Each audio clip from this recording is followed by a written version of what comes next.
ស្ដីអ្នកទាំងអស់គ្នារីករាយថ្ងៃចូលឆ្នាំប្រពៃណីខ្មែររបស់យើងហើយអ្នកទាំងអស់គ្នាបានទៅកន្លែងណាខ្លះដែរនៅថ្ងៃនេះថ្ងៃទី14ខែ4 2025ខ្ញុំបានធ្វើដំណើរទៅសង្ក្រានវត្តភ្នំនៅភ្នំពេញយើងនឹងតែម្ដងគឺខ្ញុំអត់បានទៅណាទេហើយចង់ដឹងថានៅវត្តភ្នំនៅថ្ងៃទី1ហើយខ្ញុំទៅនោះគឺមកពីចិត្តពី10ដែរបងប្អូនគេលេងអីគេខ្លះហើយបើអ្នកទាំងអស់គ្នាចង់ទៅថ្ងៃទី2ថ្ងៃទី3អ្នកទាំងអស់គ្នាដែលនៅភ្នំពេញឬក៏មកតាមបណ្ដាខេត្តផ្សេងៗអាចទៅបានគឺហើយដែលខ្ញុំទៅដូចគេចាប់ដើមលេងប្រហែលជាខ្ទង់ម៉ោង3អីទៅហើយម៉ោងពី10ម៉ោង1ក៏មានអ្នកលេងដែរគ្រាន់តែមនុស្សតិចប៉ុន្តែប្រហែលជាថ្ងៃស្អែកឬក៏ថ្ងៃចុងក្រោយអីប្រហែលជាមនុស្សច្រើនតាំងពីព្រឹកដែរតោះឥឡូវនេះអ្នកទាំងអស់គ្នាទៅតាមដានវីដេអូជាមួយខ្ញុំទាំងអស់គ្នាថាវីដេអូពេញយ៉ាងម៉េចដែរជំរាបសួរអ្នកទាំងអស់គ្នាសូមស្វាគមន៍មកកាន់ Channel រតនលោកនឹងនាំអ្នកទាំងអស់គ្នាទៅជុំវិញពិភពលោកហើយខ្ញុំនឹងប្រាប់ពីរបៀបក្នុងការធ្វើដំណើរទៅក្រៅប្រទេសដែលអ្នកទាំងអស់គ្នាចង់ទៅដល់នោះដែរខ្ញុំនឹងបង្ហាញពីការរៀបចំឯកសារនីមួយៗប្រសិនបើអ្នកទាំងអស់គ្នាមានចម្ងល់អាចតាក់ទងមកកាន់ Page Facebook ឬ Channel របស់ខ្ញុំនឹងប្រាប់ព័ត៌មានយ៉ាងច្បាស់ទៅកាន់អ្នកទាំងអស់គ្នាខ្ញុំមានទទួលកក់សម្បត្តិយន្តហោះសន្តាគារឡានក្រុងទូកកាណូតរថភ្លើងកន្លែងដំណើរកម្សាន្តនិងទទួលធ្វើវីសាសម្រាប់អ្នកទាំងអស់គ្នាពេលធ្វើដំណើរទៅក្រៅប្រទេសនោះដែរ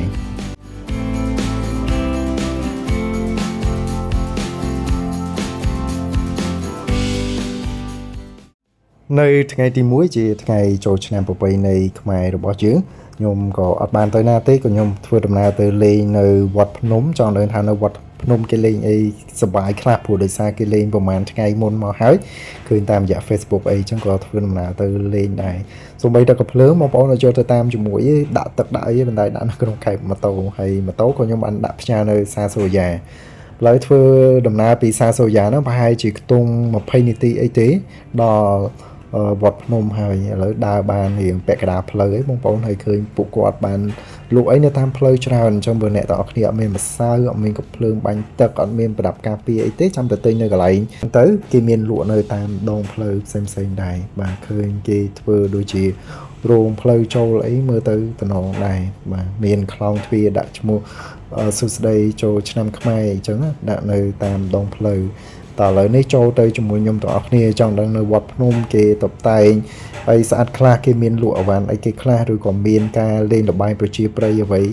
នៅកន្លែងទីតាំងវត្តភ្នំហើយបងប្អូនគាត់ចាប់ផ្ដើមមកលេងអ៊ូអរយ៉ាងម៉េចដែរសូមចូលរួមតាមដានវីដេអូនេះជាមួយនឹងគ្នាហើយបើបងប្អូនណាដែលនៅភ្នំពេញអត់បានទៅណាទេអាចធ្វើដំណើរមកលេងវត្តភ្នំបានដែរ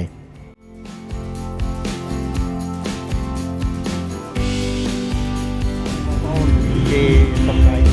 ព្រោះស្មានអត់សូវមានអញ្ចឹងយើងតាមហើយទៅមើលមិនគាត់លេងបាទហ្នឹង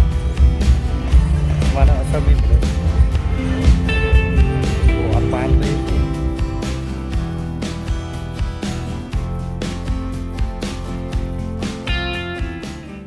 បាទក៏មកដល់ហើយបងប្អូនឃើញខ្លោងទ្វារគេធ្វើអីហើយមានអ្នកលេងច្រើនគួរសមដែរអញ្ចឹងគេសិតតែសួរយើងឬក៏មើលយើងដែរបើយើងចង់លេងទឹកបានគេលេងមួយយើងដែរសំបីតែខ្ញុំពេលអាវអញ្ចឹងហើយខ្ញុំប្រាប់ថាអត់លេងឬក៏យើងប្រាប់គេស្រួលបួលហើយអត់ឃើញយើងមានយកកាភ្លើងទឹកមកឬក៏មុខយើងអត់ប្រឡាក់ម្សៅប្រឡាក់អីក៏គេអត់លេងជាមួយយើងដែរអញ្ចឹងពួកគាត់មានការគូសមមួយយើងមិនចេះតែលេងបាញ់យើងយកឬក៏ប៉ាតយើងអីឲ្យប្រឡាក់ខ្លួនអីអត់ទេអញ្ចឹងមើលតែយើងលេងដែរបានគេលេងជាមួយយើងបាទឥឡូវចូលទៅខាងក្នុងជាមួយនឹងខ្ញុំទាំងអស់គ្នាបាទឃើញគេតុបតែងស្អាតហើយចេះថតចែកជូនទៅកាន់បងប្អូនទាំងអស់គ្នាមើលទៅណាបាទឃើញបងប្អូននៅហ្នឹងគាត់ឃើញយើងថតចឹងគាត់រស់រាយមួយយើងបាទនេះគេធ្វើរូបតំណាងឆ្នាំម្សាញ់នៅកន្លែងពីមុខវត្តភ្នំហ្នឹងចឹងបើអ្នកទាំងអស់គ្នាទៅប្រកាសជាឃើញនៅពីមុខហ្នឹងហើយដោយសារខ្ញុំទៅតែម្នាក់ឯងទេបងប្អូនអើយអត់មានណាគេទៅជាមួយមិត្តភ័ក្តិបងប្អូននេះក៏ទៅតាមខេត្តអស់ហើយចឹងក៏ទៅម្នាក់ឯង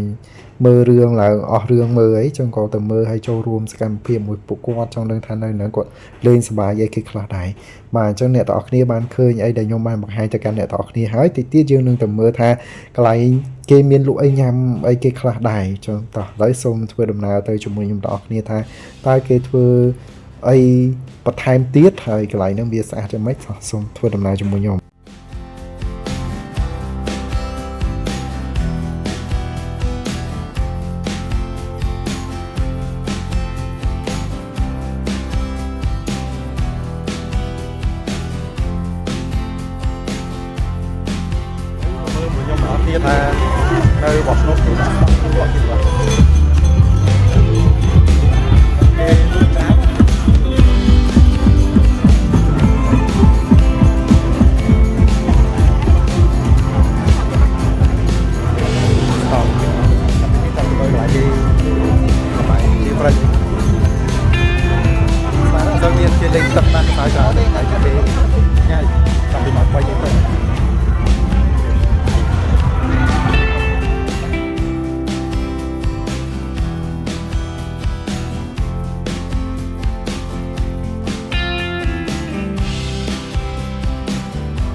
ដើរឡើងទៅ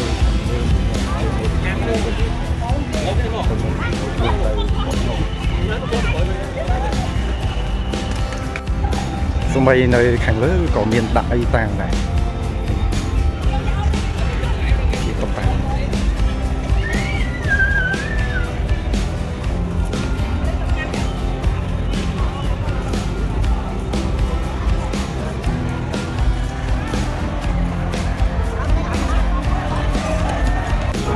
មើលពីលើទៅ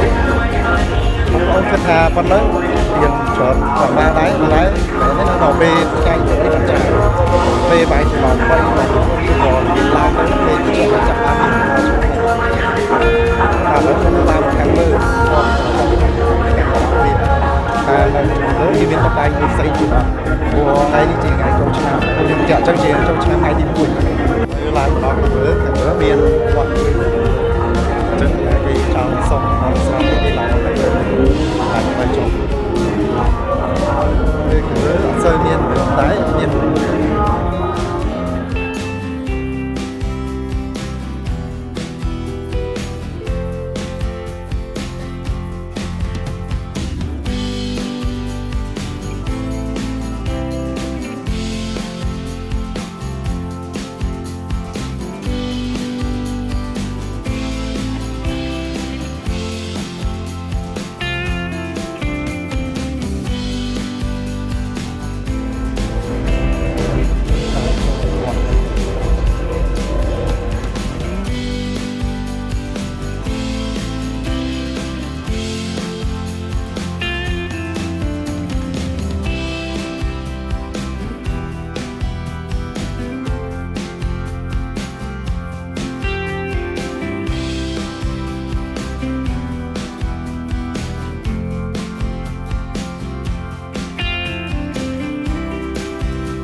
tiên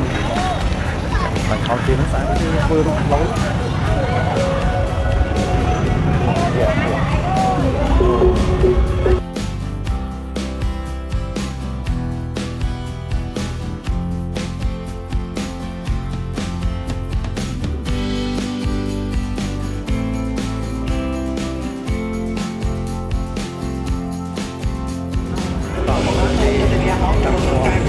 Kita membuka dasar.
Nói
con đứng trong phá máu vậy sang hồi là hôm 2 năm là tao không cho mình là sự tình cảm của mình và còn là hàng nước và khi không phải là người ta cũng có lọt hay là còn sẽ đi qua trong một thời gian của mình là